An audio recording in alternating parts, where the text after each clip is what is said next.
పాకిస్తాన్లో భారత వ్యతిరేక ఉగ్రవాదులను ఏరిపారేస్తుంది ఒక సంస్థ. ఇంతకీ ఆ సంస్థ ఎవరు? ఆ సంస్థ పాకిస్తాన్లో ఉన్న భారత వ్యతిరేక ఉగ్రవాదులను ఎందుకు వేరిపారేస్తుంది, ఆ పరిస్థితులు ఎందుకు వచ్చాయి అనేది మనం పూర్తి స్థాయిలో విశ్లేషణ చేసుకుందాం. ప్రస్తుతం మనతో పాటు ఉన్నారు ప్రముఖ రాజకీయ విశ్లేషకులు, ప్రముఖ సీనియర్ జర్నలిస్ట్ సిఎస్ రావు గారు. సార్తో మాట్లాడదాం. సార్ నమస్తే. సార్ నమస్తే. పాకిస్తాన్లో ఉన్న భారత వ్యతిరేక ఉగ్రవాదులను ఇప్పుడు ఒక సంస్థ ఏరిపారేస్తుంది. ఆ సంస్థ ఏంటి, అసలు ఎందుకు ఆ సంస్థ పాకిస్తాన్లో ఉన్న భారత వ్యతిరేక ఉగ్రవాదులను ఇప్పుడు ఏరిపారేస్తూ ఉందంటే ఏం చెప్తారు? ఇప్పుడు ఆ సంస్థ ఏంటి అనేది చెప్పలేం, కానీ ఎందుకంటే ఆ సంస్థ అనేది దేవతావస్త్రంలా కనపడుతుంది అందరికి, ప్రపంచానికి. దేవతావస్త్రం అంటే ఏంటంటే ఎవరికైతే పుణ్యాత్మలు ఉంటారో వాళ్ళకే కనపడుద్ది, అది పాపాత్మలకు కనిపించదని చెప్తారు. మన పురాణాలు అదే చెప్తుంది, దేవతావస్త్రం యొక్క ఇది. అలానే ప్రపంచవ్యాప్తంగా భారత వ్యతిరేక ఉగ్రవాదులు ఎవరైతే ఉన్నారో లేదా తీవ్రవాదులు ఎవరైతే ఉన్నారో వాళ్ళందరూ ఈ మధ్యకాలంలో పేరు మోసినటువంటి వాళ్ళు చనిపోతున్నారు. అవును, హత్యలు గురిగా అవుతున్నారు, హత్యలు గావింపబడుతున్నారు. దీని వెనక ఎవరున్నారు ఏంటి అనేది ఎవరికి తెలియదు. ఇప్పుడు ఖలిస్తానీకి సంబంధించి అమెరికాలో ఉన్నటువంటి ఖలిస్తానీ ఉద్యమకారుడు అతన్ని చంపేశారు. కెనడాలో ఉండేటువంటి వాళ్ళని చంపేశారు ఖలిస్తానీ ఉద్యమకారులు. అంటే భారత వ్యతిరేకంగా వాళ్ళు పనిచేస్తున్నటువంటి వాళ్ళు ఏం ఆరోపణలు చేస్తున్నారు? నరేంద్ర మోడీ, అమిత్ షా మీద ఆరోపణలు చేస్తున్నారు వీరు ఖలిస్తానీ నాయకులు. దాని మీద భారతదేశానికి సంబంధించినటువంటి వాళ్ళు కెనడాలో ఉంటే వాళ్ళ మీద కూడా దాడులు చేశారు. అలాగే హిందూ దేవాలయాల మీద కూడా కెనడాలో దాడులు చేశారు. అమెరికాలో కూడా అదే పరిస్థితి. అంటే సార్, ప్రపంచవ్యాప్తంగా భారత్కి వ్యతిరేకంగా ఉన్నటువంటి తీవ్రవాదులు, ఉగ్రవాదులు ఎవరైతే ఉన్నారో వారిని ఏర్పారేయడం ఒక ఎత్తు అయితే, పాకిస్తాన్లో ఉన్నటువంటి భారత వ్యతిరేక తీవ్రవాదులు ఎవరైతే ఉన్నారో వారిని ఇప్పుడు ఏర్పారేస్తారు. ఇది హైలైట్ కదా, ఇది పెద్ద హైలైట్. ఇప్పుడు ఇది పాకిస్తాన్లో భారీగా జరుగుతున్నటువంటి చర్చ. పాకిస్తాన్లో ఉండేటువంటి భారత వ్యతిరేక ఉగ్రవాదులు కాల్చివేయబడుతున్నారు. అది కూడా రంజాన్ రోజు ఒక ప్రముఖ ఉగ్రవాద సంస్థ దానికి సంబంధించిన కోశాధికారిని చంపేశారు. ఎక్కడ? కరాచీలో. అది కూడా పాకిస్తాన్ రాజధాని కరాచీలో. అక్కడ చంపేశారు. గన్ పెట్టుకొని కాల్ చేస్తే రంజాన్ రోజు చనిపోయాడు అతను. సో దీంతో పాకిస్తాన్ వ్యాప్తంగా చర్చ జరుగుతుంది. అసలు ఏం జరుగుతుంది? ఆ ఉగ్రవాద సంస్థలు అడలిపోతున్నాయంట.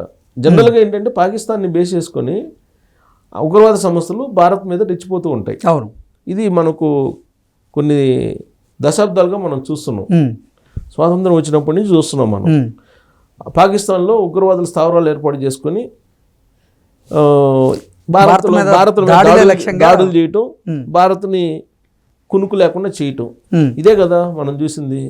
విచిత్రమైనటువంటి పరిణామం ఏంటంటే పాకిస్తాన్లో ఉండేటువంటి ఉగ్రవాద సంస్థలు ఇప్పుడు ఈ అజ్ఞాతంగా వచ్చి కాల్ చేస్తున్నారు. ఎవరో అసలు పక్కన ఉన్న వాళ్ళు కూడా నమ్మలేని పరిస్థితికి వచ్చిందండి ఆ సంస్థలు. ఇప్పుడు ఇవాళ ఉండేటువంటి పరిస్థితి పాకిస్తాన్లో పెద్ద హైలైట్ న్యూస్ ఇది. ఎందుకంటే అక్కడ ఉండేటువంటి పేరు మోసినటువంటి ఉగ్రవాదిని చంపేశారు. సో అంతకుముందు ఒక నలుగురిని చంపేశారు.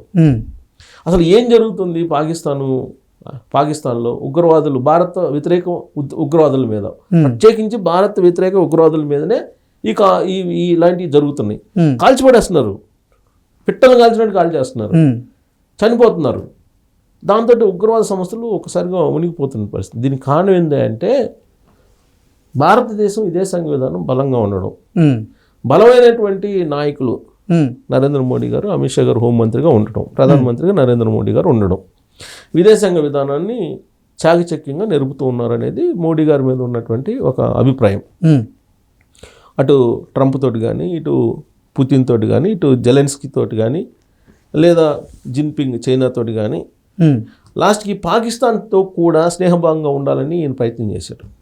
కానీ వాళ్ళు అప్పట్లో ముందుకు రాల. ఈయన ప్రధానమంత్రి అయిన తొలిసారి ప్రధానమంత్రి అయినప్పుడు పాకిస్తాన్కి వెళ్ళారు. పాకిస్తాన్కి వెళ్ళి అక్కడ స్నేహస్తం ఇవ్వడానికి ప్రయత్నం చేశారు. కానీ వాళ్ళు ముందుకు రాల. సీన్ కట్ చేస్తే ఏమైంది? సర్జికల్ స్ట్రైక్ జరిగింది. సర్జికల్ స్ట్రైక్ జరిగితే అక్కడ ఉగ్రవాద సంస్థలు దాదాపుగా అప్పుడే పోయినాయి. అయినప్పుడు ఉన్నాయి. మిగిలినటువంటి ఉగ్రవాద సంస్థలని ఎట్లా దెబ్బతీశారు? నోట్ల రద్దుతో దెబ్బతీశారు. నోట్ల రద్దుతోటి వాళ్ళకి ఆర్థికపరమైనటువంటి పునాదులు కదిలిపోయాయి. దీంతో ఏమైంది, ఉగ్రవాదులు బలహీనపడ్డారు. ఉగ్రవాదులు బలహీనపడటంతో ఈ ఇండియాలోకి జొరబట్టడానికి కష్టమైంది. పైగా వాళ్ళకి మద్దతు ఇచ్చేటువంటి వాళ్ళని ఎట్లా దెబ్బ కొట్టారు, 370 రద్దుతోటి ఇంకో దెబ్బ వేశారు. 370 రద్దుతో కావడంతో షెల్టర్ జోన్లు లేకుండా పోయినాయి. అవును. ప్లస్ జమ్మూ కాశ్మీర్కి ఇప్పుడు ఎలక్షన్ పెట్టారు. ఎలక్షన్లు పెడితే అక్కడ ప్రజాస్వామ్యతంగా పరిపాలన జరుగుతుంది. ఇప్పుడు పీఓకని హ్యాండ్ ఓవర్ చేసుకోవాలనేటువంటి ఆలోచనతో ఉన్నారు. ఎందుకు ఉన్నారని అంటే ఆ పీఓకలో ఉన్నటువంటి వాళ్ళు మమ్మల్ని భారత్లో కలపండి అని చెప్పి అంటున్నారు. పీఓకల్లో ఉండేటువంటి ప్రజలు మమ్మల్ని భారత్లో కలపండి, మేము పాకిస్తాన్లో భాగం కాదు, మేము భారతీయులుగా పరిగణించండి అని చెప్పి వాళ్ళు అడుగుతున్నారు. బెలూచిస్తాన్లో వాళ్ళు ఏమంటున్నారు, నరేంద్ర మోడీ గారు ప్లే కార్డులు పట్టుకొని తిరుగుతున్నారు వాళ్ళు. నరేంద్ర మోడీ గారు జిందాబాద్ అంటూ, నరేంద్ర మోడీ పాలన బాగుందని చెప్పి వాళ్ళు ఇండియా జెండాలను బెలూచిస్తాన్లో ఎగరేస్తున్నారు. బంగ్లాదేశ్ పరిస్థితి ఏంటి ఇప్పుడు? బంగ్లాదేశ్లో ఇప్పుడు ఆల్రెడీ అక్కడ సైనిక తిరుగుబాటు రెడీ అయింది. దీన్నంతా సెట్ చేయాల్సిన అవసరం ఎవరికి ఉందంటే ఇండియాకు ఉంది. రేపు బంగ్లాదేశ్లో ఉండేటువంటి అనిశ్చితిని సరిచేయాలంటే ఖచ్చితంగా మళ్ళీ ఇండియానే జోక్యం చేసుకోవాలి. ఇండియా జోక్యం చేసుకోకపోతే అది కాదు. ఇప్పుడు ఆల్రెడీ అక్కడ బంగ్లాదేశ్ సైన్యం ఇప్పుడున్నటువంటి ప్రభుత్వానికి వ్యతిరేకంగా తిరగబడుతుందని అంటున్నారు. ఇంకోవైపు ఆఫ్ఘనిస్తాన్ వాళ్ళు బంగ్లాదేశ్లో అల్లకొల్లం చేస్తున్నారు. సో వీటన్నిటికీ ఆఫ్ఘనిస్తాన్ అనేది ఉగ్రవాదుల కేంద్రం అది. అవును. మరి అక్కడ భారత వ్యతిరేక ఉగ్రవాదులు ఉంటే అక్కడ కూడా లేపేస్తున్నారు అంటున్నారు. అక్కడ లేకపోవడం పెద్ద విశేషం ఏముంది, అమెరికాలోనే కెనడాలోనే లేపేస్తున్నారు. పాకిస్తాన్లో లేపుతున్నారు సార్. పాకిస్తాన్లో అసలు షెల్టర్ జోనే అది. ఈ షెల్టర్ జోన్లోనే ఉండేటువంటి ఉగ్రవాదులను లేపేస్తున్నారు. సో ప్రధానంగా ఉగ్రవాద సంస్థ ఏంటంటే దాని పేరు లష్కర్ తోయిబా. లష్కర్ తోయిబా అనేది ఒక పెద్ద ఉగ్రవాద సంస్థ. అది సైనికుల మీద, భారత సైనికుల మీద దాడి చేసింది. అనేక ఇన్సిడెంట్ హైదరాబాద్లో చేసింది. అలాగే భారతదేశ వ్యాప్తంగా అనేక ఇన్సిడెంట్లను చేసి భయానిక వాతావరణాన్ని సృష్టించింది. అలాంటి లష్కర్ తోయిబాకి సంబంధించినటువంటి ఫైనాన్షియర్ రెహమాన్ని కాల్ చేశారు తాజాగా. ఫైనాన్షియర్ని, లష్కర్ తోయిబాకి ఫండింగ్ చేసేటువంటి రెహమాన్నే కాల్ చేశారు. సో ఇక్కడ లేటర్ ఇతను 26/11 ఉంది కదా, ఉగ్రవాద దాడి ముంబైలో జరిగింది కదా, హఫీజ్ సయీద్ రెహమాన్కు అతనికి సన్నిహితుడు ఇతను. ఓకే. ఆ ఇన్సిడెంట్ చేసినటువంటి అతనికి సన్నిహితుడు ఇతను.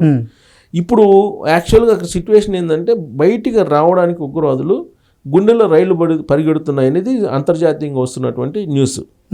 ఎవరు ఉగ్రవాదులు బయటకు రావాలంటే ఈ ఇన్సిడెంట్ తర్వాత.